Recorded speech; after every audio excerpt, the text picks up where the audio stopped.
दिल्ली एक किसी छोटे से क्षेत्र में एक अमन नाम का लड़का रहता था। वह लड़का अपने माँ से बहुत ही प्यार किया करता था। उसके घर में बस 3 लोग थे, एक पिता, एक माँ और एक खुद अमन। समय बीतता रहा। एक दिन अमन की माँ की तबीयत खराब हो जाती है। उसकी माँ हॉस्पिटल जाती है, लेकिन वह जिंदा घर नहीं आ पाती है। इससे अमन अंदर से बहुत टूट जाता है। वह कुछ खाता भी नहीं था। अमन के पिता अमन को उत्तर प्रदेश के एक छोटे से गांव लेकर आए, जहां पर अमन की दादी रहती थी। अमन अब अपनी दादी के साथ रहने लगता है। वही उसके पिता फिर से दिल्ली चले जाते हैं। अमन जानना चाहता था कि उसकी मां क्यों मर गई। समय बीता रहता है। अब अमन करीब 15 साल को हो गया था। अभी वह कक्षा 10 की पढ़ाई कर रहा था। चूंकि अमन गांव से पढ़ाई कर रहा था तो उसे अभी कुछ ज्यादा ज्ञान नहीं होता है, लेकिन एक दिन उसे पता चलता है कि डॉक्टर भगवान होते हैं। वह किसी भी बीमार को ठीक कर सकते हैं। अब अमन के मन में यह बात बैठ गई। अब वह पढ़ाई करके डॉक्टर बनना चाहता है।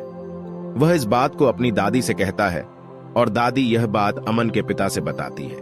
अमन के पिता यह जानकर बहुत ही खुश होते हैं कि उनका लड़का डॉक्टर बनना चाहता है, लेकिन साथ ही वह यह भी सोचने लगते हैं कि डॉक्टर की पढ़ाई करने में बहुत ज्यादा पैसा भी लगता है। इतने सारे पैसे कहां से आएंगे? अमन अपने पिता को इस समस्या का हल बताता है। वह कहता है, पिताजी, अगर मैंने अच्छे से 10 और 12 की पढ़ाई कर लूं तो मैं एक अच्छे सरकारी कॉलेज में फ्री में बढ़ सकता हूं, पर इसके लिए मुझे अभी अपने गांव को छोड़कर किसी शहर में जाकर पढ़ाई करना होगा। ये बातें सुनकर अमन के पिता कहते हैं, बेटा, इसके लिए मैं अपनी सारी जमीन गिरवी रख दूंगा। ऐसा ही होता है। अमन के पिता दिल्ली से गांव आते हैं, अपनी सारी जमीन को गिरवी रख देते हैं। इसके बाद वह अमन को शहर भेज देते हैं। अमन पहली बार शहर आया हुआ होता है। ये पर वह कई तरह की चीज और स्टाइल को देखता है, जिसको देखकर वह अपने मुख्य लक्ष्य से भटक जाता है। अब उसे पढ़ाई करने में मन नहीं लगता था। तभी उसकी दोस्ती एक लड़की से हो जाती है। वह उस लड़की को ही अपना जीवन मान लेता है। इस तरह से समय गुजरता जाता है।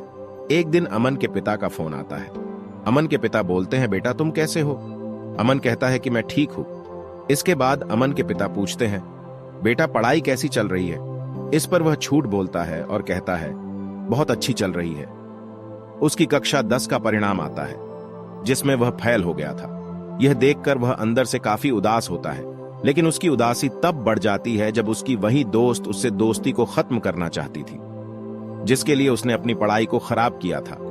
अब अमन को यह दुनिया समझ में आ रही थी। वह एक भी पल की देरी नहीं करता है। वह सभी से दोस्ती तोड़ देता है और अब मन लगाकर पढ़ाई करना शुरू कर देता है। वह अपने पिता को भी अपनी सारी गलती बता देता है।